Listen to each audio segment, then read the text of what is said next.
Chapter 27. With no greater events than these in the Longbourn family, and otherwise diversified by little beyond the walks to Meryton, sometimes dirty and sometimes cold, did January and February pass away. March was to take Elizabeth to Hunsford.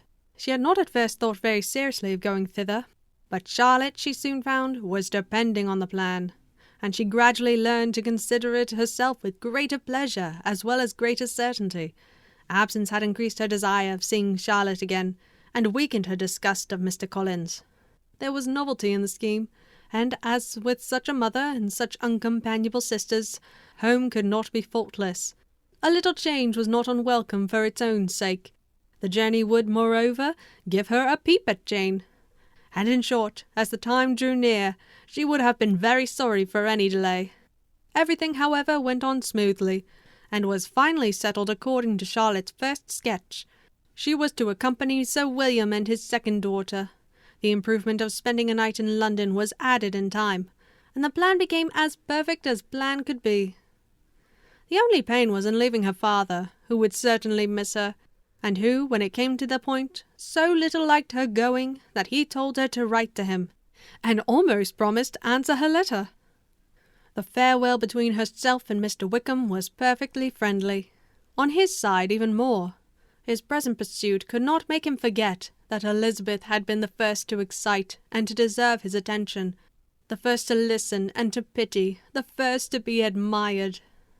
And in his manner of bidding her adieu, wishing her every enjoyment, reminding her of what she was to expect in Lady Catherine de Bourgh, and trusting their opinion of her, their opinion of everybody, would always coincide.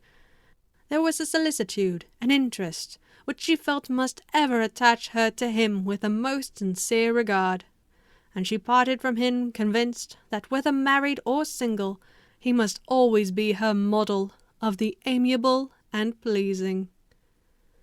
Her fellow-travellers the next day were not of a kind to make her think him less agreeable. Sir William Lucas and his daughter Maria, a good-humoured girl, but as empty-headed as himself, had nothing to say that could be worth hearing, and were listened to with about as much delight as the rattle of the chase. Elizabeth loved absurdities, but she had known Sir William's too long.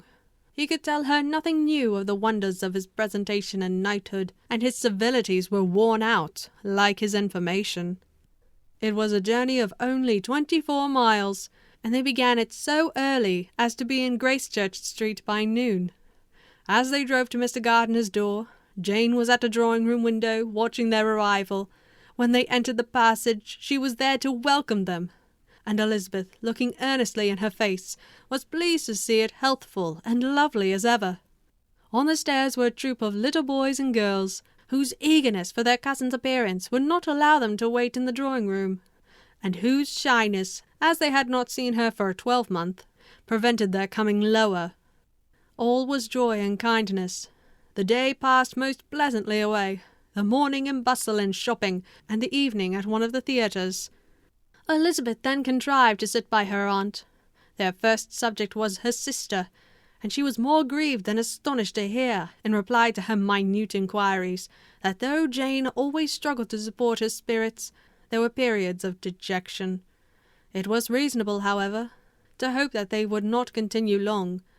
Mrs. Gardiner gave her the particulars also of Miss Bingley's visit in Gracechurch Street, and repeated conversations occurring at different times between Jane and herself, which proved that the former had, from her heart, given up the acquaintance. Mrs. Gardiner then rallied her niece on Wickham's desertion, and complimented her on bearing it so well. "But, my dear Elizabeth," she added, "what sort of girl is Miss King? I should be sorry to think our friend mercenary." "Pray, my dear aunt, what is the difference in matrimonial affairs between the mercenary and the prudent motive? Where does discretion end and avarice begin? Last Christmas you were afraid of his marrying me, because it would be imprudent, and now, because he is trying to get a girl with only £10,000, you want to find out that he is mercenary." "If you will only tell me what sort of girl Miss King is, I shall know what to think." "She is a very good kind of girl, I believe. I know no harm of her."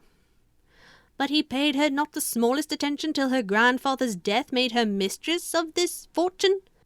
"No, why should he?" If it were not allowable for him to gain my affections because I had no money, what occasion could there be for making love to a girl whom he did not care about, and who was equally poor? But there seems indelicacy in directing his attentions toward her so soon after this event. A man in distressed circumstances has not time for all those elegant decorums which other people may observe. If she does not object to it, why should we? Her not objecting does not justify him. It only shows her being deficient in something herself, sense or feeling.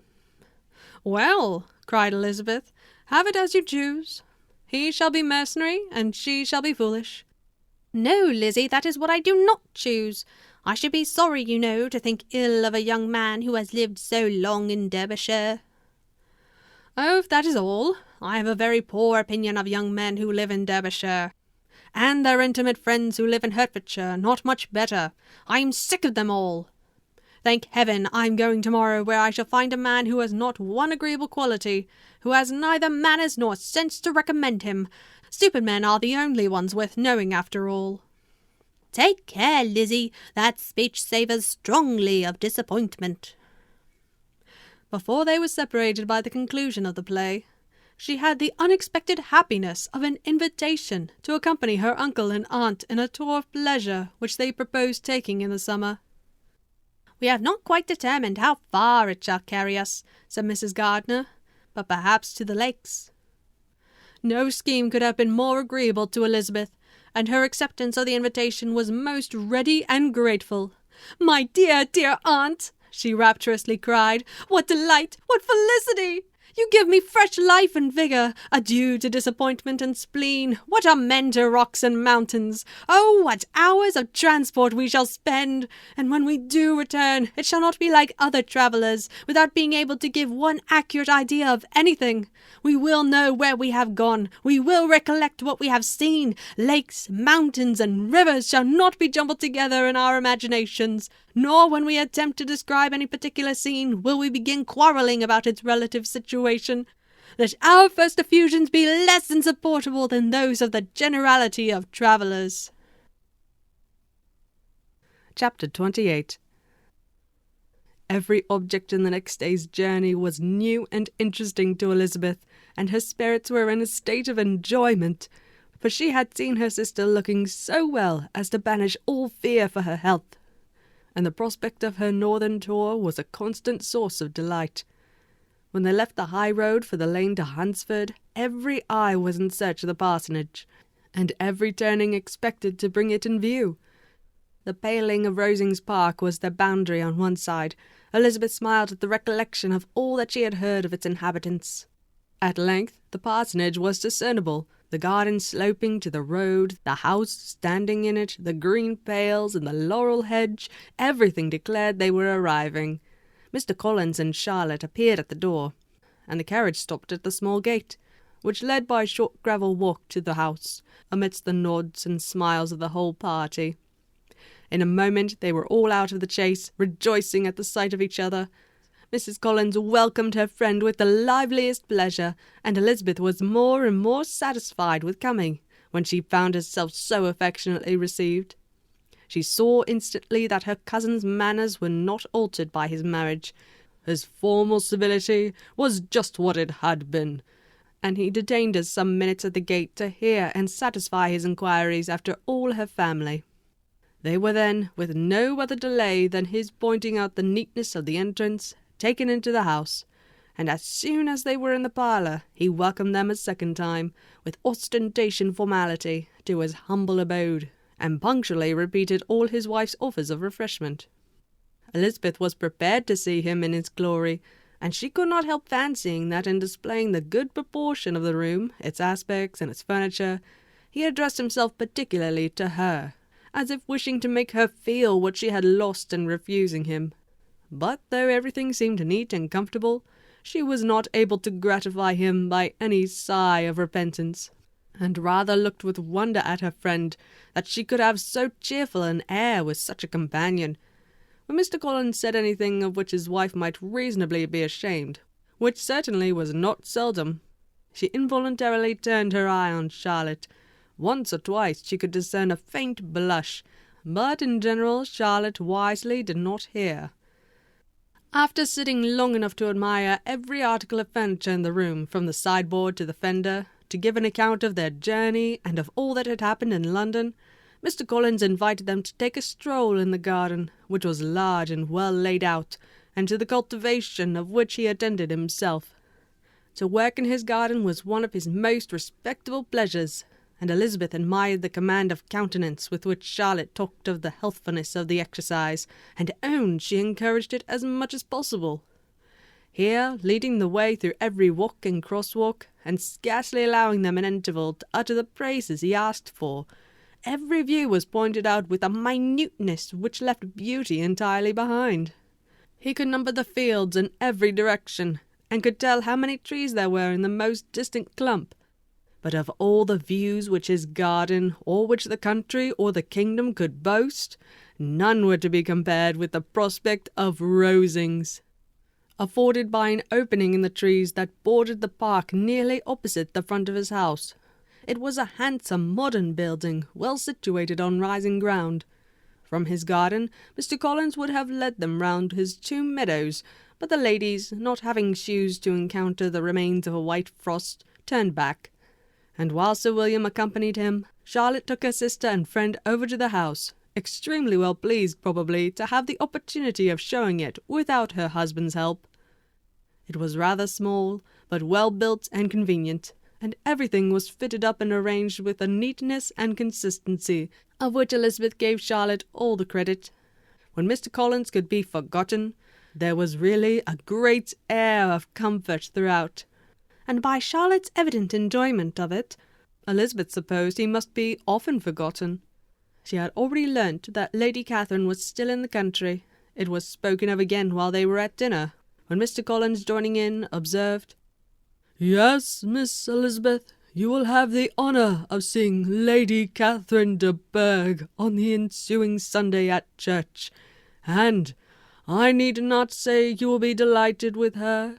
She is all affability and condescension, and I doubt not but you will be honoured with some portion of her notice when service is over.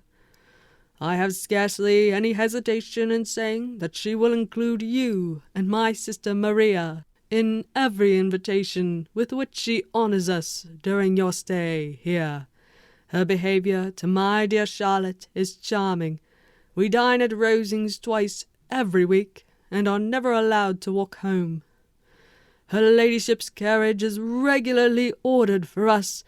I should say one of her ladyship's carriages, for she has several." "Lady Catherine is a very respectable, sensible woman indeed," added Charlotte, "and a most attentive neighbour." "Very true, my dear. That is exactly what I say. She is the sort of woman whom one cannot regard with too much deference." The evening was spent chiefly in talking over Hertfordshire news, and telling again what had been already written, and when it closed, Elizabeth, in the solitude of her chamber, had to meditate upon Charlotte's degree of contentment, to understand her address in guiding and composure in bearing with her husband, and to acknowledge that it was all done very well. She had also to anticipate how her visit would pass, the quiet tenor of their usual employments, the vexatious interruptions of Mr. Collins, and the gaieties of their intercourse with Rosings. A lively imagination soon settled it all. About the middle of the next day, as she was in her room getting ready for a walk, a sudden noise below seemed to speak the whole house in confusion, and after listening a moment, she heard somebody running upstairs in a violent hurry, and calling loudly after her. She opened the door, and met Maria in the landing-place, who, breathless with agitation, cried out, "Oh, my dear Eliza, pray make haste, and come into the dining-room, for there is such a sight to be seen. I will not tell you what it is. Make haste, and come down this moment." Elizabeth asked questions in vain. Maria would tell her nothing more, and down they ran to the dining-room, which fronted the lane, in quest of this wonder. It was 2 ladies stopping in a low phaeton at the garden gate. "And is this all?" cried Elizabeth. "I expected at least that the pigs were got into the garden, and here is nothing but Lady Catherine and her daughter." "La, my dear," said Maria, quite shocked at the mistake, "it is not Lady Catherine. The old lady is Mrs. Jenkins, who lives with them, and the other is Miss de Bourgh. Only look at her. She is quite a little creature. Who would have thought she could be so thin and small? She is abominably rude to keep Charlotte out of doors in all this wind. Why does she not come in?" "Oh, Charlotte says she hardly ever does. It is the greatest of favours when Miss de Bourgh comes in." "I like her appearances," said Elizabeth, struck with other ideas. "She looks sickly and cross. Yes, she will do for him very well. She will make him a very proper wife." Mr. Collins and Charlotte were both standing at the gate in conversation with the ladies, and Sir William, to Elizabeth's high diversion, was stationed in the doorway, in earnest contemplation of the greatness before him, and constantly bowing whenever Miss de Bourgh looked that way. At length there was nothing more to be said. The ladies drove on, and the others returned into the house. Mr. Collins no sooner saw the two girls than he began to congratulate them on their good fortune, which Charlotte explained by letting them know that the whole party was asked to dine at Rosings the next day. Chapter 29. Mr. Collins's triumph in consequence of this invitation was complete. The power of displaying the grandeur of his patroness to his wondering visitors, and of letting them see her civility towards himself and his wife, was exactly what he had wished for, and that an opportunity of doing it should be given so soon after such an instance of Lady Catherine's condescension as he knew not how to admire enough. "I confess," said he, "that I should not have been at all surprised by her ladyship's asking us on Sunday to drink tea and spend the evening at Rosings. I rather expected from my knowledge of her affability that it would happen. But who could have foreseen such an attention as this? Who could have imagined that we should receive an invitation to dine there, an invitation, moreover, including the whole party, so immediately after your arrival?" "I am less surprised at what has happened," replied Sir William, "from that knowledge of what the manners of the great really are, which my situation in life has allowed me to acquire. About the court, such instances of elegant breeding are not uncommon." Scarcely anything was talked of the whole day or next morning but their visit to Rosings. Mr. Collins was carefully instructing them in what they were to expect, that the sight of such rooms, so many servants, and so splendid a dinner might not wholly overpower them. When the ladies were separating for the toilet, he said to Elizabeth, "Do not make yourself uneasy, my dear cousin, about your apparel. Lady Catherine is far from requiring that elegance of dress in us which becomes herself and her daughter. I would advise you merely to put on whatever of your clothes is superior to the rest. There is no occasion for anything more. Lady Catherine will not think the worse of you for being simply dressed. She likes to have the distinction of rank preserved." While they were dressing, he came 2 or 3 times to their different doors to recommend their being quick, as Lady Catherine very much objected to be kept waiting for her dinner. Such formidable accounts of her ladyship and her manner of living quite frightened Maria Lucas, who had been little used to company, and she looked forward to her introduction at Rosings with as much apprehension as her father had done to his presentation at St. James's. They had a pleasant walk of about half a mile across the park.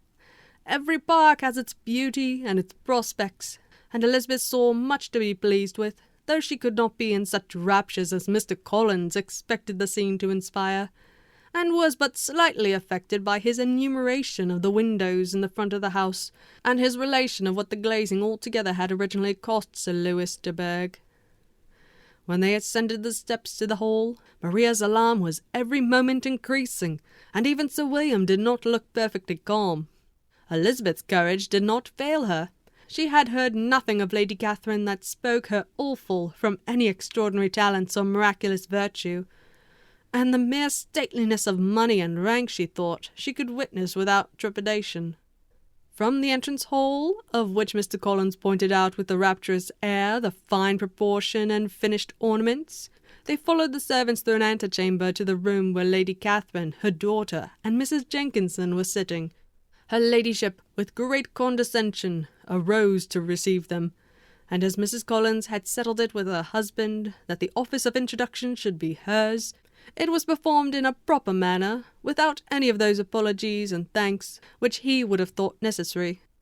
In spite of having been at St. James's, Sir William was so completely awed by the grandeur surrounding him that he had but just courage enough to make a very low bow, and take his seat without saying a word, and his daughter, frightened almost out of her senses, sat on the edge of her chair, not knowing which way to look.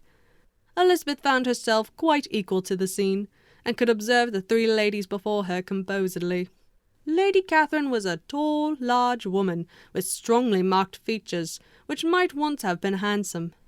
Her air was not conciliating, nor was her manner of receiving them such as to make her visitors forget their inferior rank. She was not rendered formidable by silence, but whatever she said was spoken in so authoritative a tone as marked her self-importance, and brought Mr. Wickham immediately to Elizabeth's mind. And from the observation of the day altogether, she believed Lady Catherine to be exactly what he had represented. When, after examining the mother, in whose countenance and deportment she soon found some resemblance of Mr. Darcy, she turned her eyes on the daughter, she could almost have joined in Maria's astonishment at her being so thin and so small. There was neither in figure nor face any likeness between the ladies. Mr. Berg was pale and sickly. Her features, though not plain, were insignificant, and she spoke very little, except in a low voice, to Mrs. Jenkins, in whose appearance there was nothing remarkable, and who was entirely engaged in listening to what she said, and placing a screen in the proper direction before her eyes. After sitting a few minutes, they were all sent to one of the windows to admire the view, Mr. Collins attending them to point out its beauties, and Lady Catherine kindly informing them that it was much better worth looking at in the summer. The dinner was exceedingly handsome, and there were all the servants and all the articles of plate which Mr. Collins had promised, and as he had likewise foretold, he took his seat at the bottom of the table, by her ladyship's desire, and looked as if he felt that life could furnish nothing greater. He carved and ate and praised with delighted alacrity, and every dish was first commended by him, and then by Sir William, who was now enough recovered to echo whatever his son-in-law said, in a manner which Elizabeth wondered Lady Catherine could bear. But Lady Catherine seemed gratified by their excessive admiration, and gave most gracious smiles, especially when any dish on the table proved a novelty to them. The party did not supply much conversation. Elizabeth was ready to speak whenever there was an opening, but she was seated between Charlotte and Mr. Berg, the former of whom was engaged in listening to Lady Catherine, and the latter said not a word to her all the dinner-time. Mrs. Jenkinson was chiefly employed in watching how little Mr. Berg ate, pressing her to try some other dish, and fearing she was indisposed. Maria thought speaking out of the question, and the gentlemen did nothing but eat and admire. When the ladies returned to the drawing-room, there was little to be done but to hear Lady Catherine talk, which she did without any intermission till coffee came in, delivering her opinion on every subject in so decisive a manner as proved that she was not used to have her judgment controverted. She inquired into Charlotte's domestic concerns, familiarly and minutely, and gave her a great deal of advice as to the management of them all, told her how everything ought to be regulated in so small a family as hers, and instructed her as to the care of her cows and her poultry. Elizabeth found that nothing was beneath this great lady's attention which could furnish her with an occasion for dictating to others. In the intervals of her discourse with Mrs. Collins, she addressed a variety of questions to Maria and Elizabeth, but especially to the latter, of whose connection she knew the least, and who, she observed to Mrs. Collins, was a very genteel, pretty kind of girl. She asked her at different times how many sisters she had, whether they were older or younger than herself, whether any of them were likely to be married, whether they were handsome, whether they had been educated, what carriage her father kept, and what had been her mother's maiden name. Elizabeth felt all the impertinence of her questions, but answered them very composedly. Lady Catherine then observed, "Your father's estate is entailed on Mr. Collins, I think. For your sake," turning to Charlotte, "I am glad of it, but otherwise I see no occasion for entailing estate from the female line. It was not thought necessary in Sir Louis de Bourgh's family. Do you play and sing, Miss Bennet?" "A little." "Oh, then, some time or other we shall be happy to hear you. Our instrument is a capital one, probably superior to— You shall try it some day. Do your sisters play and sing?" "One of them does." "Why did you not all learn? You ought all to have learned. The Miss Webbs all play, and their father has not so good an income as yours. Do you draw?" "No, not at all." "What, none of you?" "Not one." "That is very strange. But I suppose you had no opportunity. Your mother should have taken you to town every spring for the benefit of masters." "My mother would have no objection, but my father hates London." "Has your governess left you?" "We never had any governess." "No governess? How was that possible? 5 daughters brought up at home without a governess. I never heard of such a thing. Your mother must have been quite a slave to your education." Elizabeth could hardly help smiling, as she assured her that had not been the case. "Then who taught you? Who attended to you? Without a governess you must have been neglected." "Compared with some families, I believe we were. But such of us as wished to learn never wanted the means. We were always encouraged to read, and had all the masters that were necessary. Those who chose to be idle certainly might." "I no doubt, but that is what a governess will prevent, and if I had known your mother, I should have advised her most strenuously to engage one. I always say that nothing is to be done in education without steady and regular instruction, and nobody but a governess can give it. It is a wonder how many families I have been the means of supplying in that way. I am always glad to get a young person well placed out. 4 nieces of Mrs. Jenkinson are most delightfully situated through my means, and it was but the other day that I recommended another young person who was merely accidentally mentioned to me, and the family are quite delighted with her. Mrs. Collins, did I tell you of Lady Metcalfe's calling yesterday to thank me? She finds Miss Pope a treasure. 'Lady Catherine,' said she, 'you have given me a treasure.' Are any of your younger sisters out, Miss Bennet?" "Yes, ma'am, all." "All? What? All 5 out at once? Very odd. And you only the second. The younger ones out before the elder are married. Your younger sisters must be very young?" "Yes, my youngest is not 16. Perhaps she is fully young to be much in company. But really, ma'am, I think it would be very hard upon younger sisters that they should not have their share of society and amusement, because the elder may not have the means or inclination to marry early. The last-born has as good a right to the pleasures of youth as the first, and to be kept back on such a motive, I think it would not be very likely to promote sisterly affection or delicacy of mind." "Upon my word," said her ladyship, "you give your opinion very decidedly for so young a person. Pray, what is your age?" "With 3 younger sisters grown up," replied Elizabeth, smiling, "your ladyship can hardly expect me to own it." Lady Catherine seemed quite astonished at not receiving a direct answer, and Elizabeth suspected herself to be the first creature who had ever dared to trifle with so much dignified impertinence. "You cannot be more than 20, I am sure. Therefore you need not conceal your age." "I am not 1 and 20. When the gentlemen had joined them and the tea was over, the card tables were placed. Lady Catherine, Sir William, and Mr. and Mrs. Collins sat down to quadrille, and as Mr. Berg chose to play at casino, the 2 girls had the honour of assisting Mrs. Jenkins to make up for her party. Their table was superlatively stupid. Scarcely a syllable was uttered that did not relate to the game, except when Mrs. Jenkins expressed her fears of Mr. Berg's being too hot or too cold, or having too much or too little light. A great deal more passed at the other table. Lady Catherine was generally speaking, stating the mistakes of the 3 others, or relating some anecdote of herself.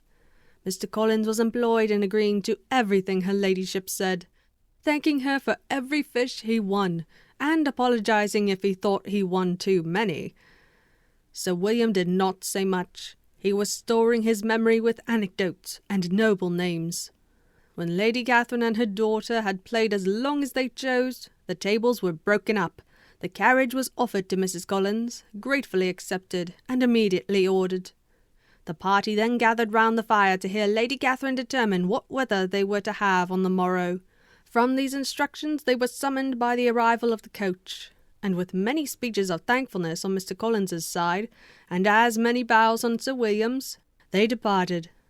As soon as they had driven from the door, Elizabeth was called on by her cousin to give her opinion of all that she had seen at Rosings, which, for Charlotte's sake, she made more favourable than it really was. But her commendation, though costing her some trouble, could by no means satisfy Mr. Collins, and he was very soon obliged to take her ladyship's praise into his own hands. Chapter 30. Sir William stayed only a week at Hunsford, but his visit was long enough to convince him of his daughter's being most comfortably settled, and of her possessing such a husband and such a neighbour as were not often met with.